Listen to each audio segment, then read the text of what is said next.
Hello and welcome to the Public TV of Armenia. Today I will host Ms. Elisa Von Joeden-Forgey, the co-founder of Lemkin Institute for Genocide Prevention. Ms. Von Joeden-Forgey, thank you very much for joining us. Thank you very much. It's an honor to be here. During your recent speech in Yerevan, you mentioned that there are some established mechanisms for genocide prevention. However, you also highlighted that they didn't work for Nagorno-Karabakh to prevent Azerbaijan and currently don't work in Gaza for Israel.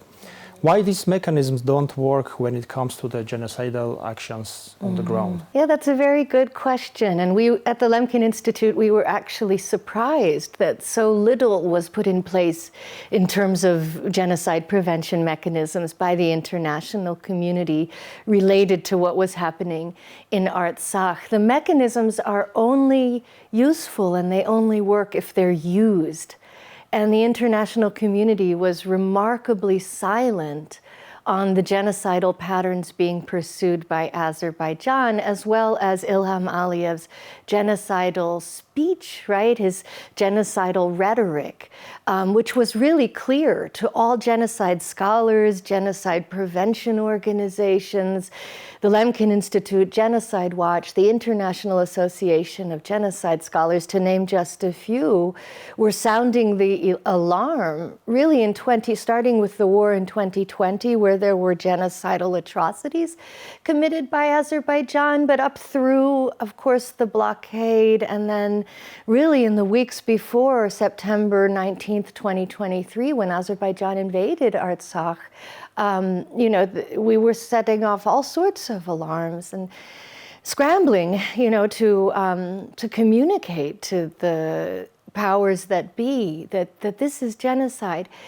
And yet I think, there are geostrategic and resource reasons, right, that have kept the international community from getting more involved. The same is true of what's going on in Gaza. I think these two genocides are related, in fact, and I think Artsakh taught the world what states can get away with in this new global order that's emerging, and I think that's a very scary thought. So we can talk about whether or not it is in the interests of the international community to give impunity to genocidal states like Azerbaijan. And I would say that it isn't long term, right? We really need peace and security, not more war and genocide. But yes, it's the states and the United Nations failed in their responsibility to use the mechanisms and the toolboxes that we have. Your organization closely monitors the genocidal actions, rhetorics by Azerbaijan, and issues often alerts and announcements. How would you describe the current situation in the region and still existing tensions? I think the current situation is catastrophic, and I do not say that to be alarmist, but the indications from Aliyev's regime in Azerbaijan are that Azerbaijan, with its allies Turkey and Israel, is seeking to either erase Armenia as a sovereign state or, at the very least, claim so much territory in Armenia that Armenia, whatever's left of the state of Armenia is sort of a non-factor within the region. So this is an assault on the Armenian identity, but in particular on Armenian sovereignty. And that's a very common pattern in genocide, right? Particularly genocide of indigenous peoples, which is that they're alongside their identity, their sovereignty is questioned.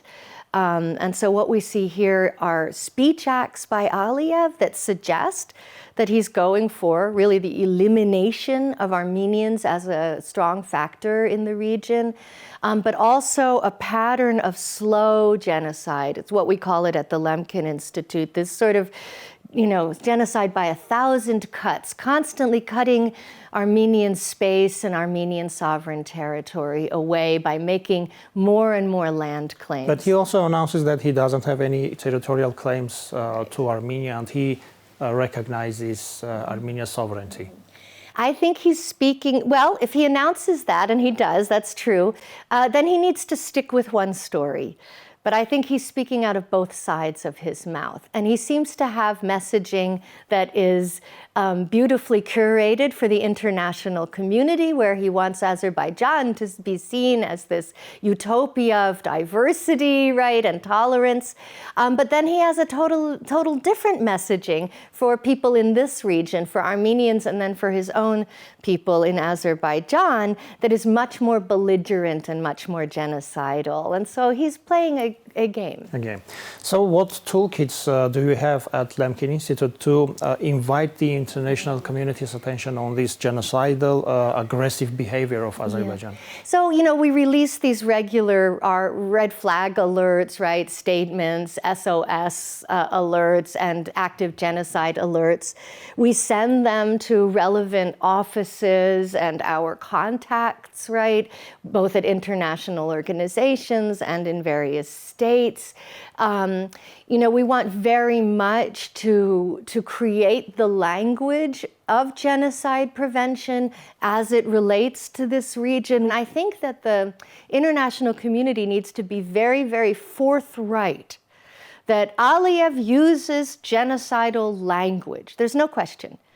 And that Aliyev, states himself that he has genocidal aims against Armenia, and that Artsakh was a genocide. So we need that clarity in the international discourse, because without that clarity, as long as the international community can hide behind euphemisms and the wrong terminology, I think they feel that they can avoid any legal or even moral burden, right, that arises from this situation. Now, of course, that's not true, right? We've seen this before in history, where the international community does nothing, such as in Rwanda, and then later goes on an apology tour because it feels bad and says, well, we didn't know, we should have known. In the future, we won't make the same mistake. Well, they're making the same mistake now.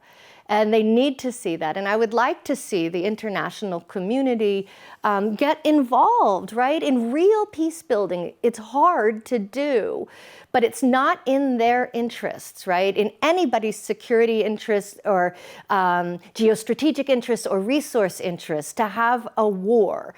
And any war here could easily get out of control and become a regional conflagration or even an international one. That's the world we live in today. We can't risk it. And furthermore, we cannot send the message that the 21st century is going to be a century of genocide. It's going to be a century where indigenous communities that have land claims that date back thousands and thousands of years, that have continuous civilizations throughout thousands of years, who have so much to offer the world, right, at a time when we really need it, that we're just going to allow them to be completely annihilated in the name of land grabs and whatever else. We cannot send that message. In terms of impunity, we saw in 1915, after the Armenian genocide, Ottoman Empire was not punished for it. But then the Nazi genocide came against Jewish people, but Nazi Germany was punished and the system worked somehow. Yes. But after that, we saw again the genocide happening. Why did it happen? Which genocide are you talking? Just all of the genocides. After the Nazi Rwanda, Germany's actions. Yeah, why did it keep Again, we saw happening? Rwanda, other places. There's a lot to be said about that. One is that because the Genocide Convention is a very powerful legal tool, but it also has its limitations because it's a treaty that was negotiated by the great powers, right, as well as the input of many newly independent, smaller states. But the great powers were at the table and they negotiated a treaty that they liked, right? So there were certain things left out of the Genocide Convention, such as the protection of political groups or the inclusion of cultural forms of genocide. So it was physical genocide against, the intent to commit a physical genocide against 4 protected categories: national, ethnical, racial, and religious groups. So, those limitations, right, which in fact do not capture what we know historically to be, the kind of the full spread of how genocide can look and be committed. So certain types of genocide are left out, and that has led to states being able to act with impunity, So for Artsakh, for example, people will say, right, those who argue it's not a genocide will say, well, it's ethnic cleansing, and so that's, this sort of shadow world that's created by the plain language of the Genocide Convention, where there are all of these forms of genocide that can happen in impunity. I was just in Bangladesh, and they were they were commemorating their Genocide Day on March 25th.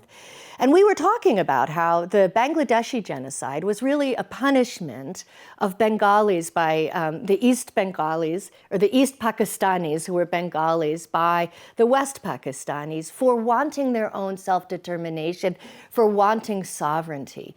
And we see that again in Artsakh, right? This is the pattern that in the post-1945 rules-based order has been completely neglected as a form of genocide. We see that also in Palestine. It's sort of genocide as punishment for, the insubordination, right, of a certain group that would like to have its sovereignty. And I think that's what's happening here as well. And the great powers intentionally left out those patterns of genocide because those were the patterns they pursue, and they like to keep that in their back pockets. As you may know, Armenia formally joined the International Criminal Court. What do you think? What will it give Armenia in terms of increasing its security level? Yes. Well, I think that Armenia, that the more that Armenia does in terms of international law, peace and security, genocide prevention, right, the more secure it will be in the long term. In the immediate term, the international community needs to push back. But in the long term, I would love to see, and I think Armenia is so well positioned to become a global leader in peace and security. Already Armenia is a leader in genocide prevention. Armenia has a global forum every 2 years on genocide prevention. Armenia inaugurated the annual commemoration of the victims of genocide on December 9th of every year in 2015. Armenia has always had a very impressive and, for me, very touching universality in its message about genocide, sharing its own suffering with the sufferings of other people who have faced similar fates. And so I think that joining the ICC, first of all, puts this territory under the protection of international law when it comes to a mass atrocity. And that must be recognized vigorously by the international world, and particularly by the ICC, now that Azerbaijan is acting aggressively against the internationally recognized sovereign borders of the Republic of Armenia. As you mentioned during your speech in Yerevan, Armenia has a civilizational potential and not applied power to have influence on how the world treats the regional countries and their ancient peoples. What is the formula, what do you think, for applying this potential and powers? Well, I think that Armenia could do many things. So I'm so glad you asked that question, So Armenia, everybody who comes to Armenia, who's an outsider, who's not Armenian, an Odar, right, comes to Armenia and recognizes the humanity in the social order here. I mean, it's just everywhere to be seen. It's in farming practices, it is in the way people treat one another, the way outsiders are welcomed, the incredible hospitality, the way animals are treated. It's everywhere. And that comes from this deep civilization, from thousands of years of living on this planet. So I think Armenia, one of the things Armenia could do immediately is institute what we call a national mechanism of genocide prevention. And that means means that the entire Armenian government, right, is trained in genocide prevention. I say that not because I think Armenians are going to commit genocide. In fact, there is no evidence of any genocidal thinking in Armenia, and that needs to be said. There is no evidence of that. I say that this national mechanism would be very useful because it would give there are some other countries in the world that have also instituted this, but it is a wonderful model for other states to mirror, for other states to follow, right? And it also means that everyone involved in Armenian statecraft are themselves experts, really, on genocide prevention. So that's one step. Another step, I think, is through the global forum and mechanisms that already exist internally, that Armenia could actually institutionalize its position as a leader in genocide prevention by gathering smaller states that have experienced genocide and overcome genocide together in a kind of consortium of smaller states in the world, particularly from the global south, who can act as a sort of obstacle to the commission of genocide internationally, who can act together across very different sort of regional and geostrategic positions to raise the alarm, right, and to speak for our common humanity at times when our species in one country or another is resorting to this terrible crime. What do you think? How likely is that let's say Israel would join these kinds of consortium of smaller countries? Yes, smaller states that have experienced. Suffered and experienced. You know, Israel is such a difficult situation right now. It's really a tragic situation. I think one of the lessons one can learn as a people victimized by genocide is that the best way to deal with genocide is to become an aggressor state. Some states may not join this consortium because they have a different philosophy of how to continue living in the world, right? Other states will, because they're pursuing, like Bangladesh, I have to say, I don't know if it would, right?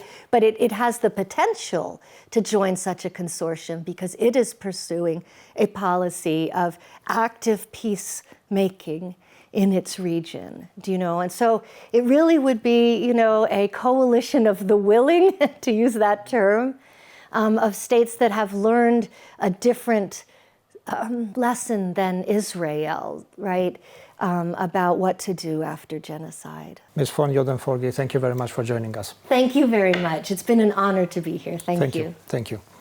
This is Public TV of Armenia, and today I hosted Ms. Elisa Von Joeden-Forgey, co-founder of Lemkin Institute for Genocide Prevention. Thank you for watching.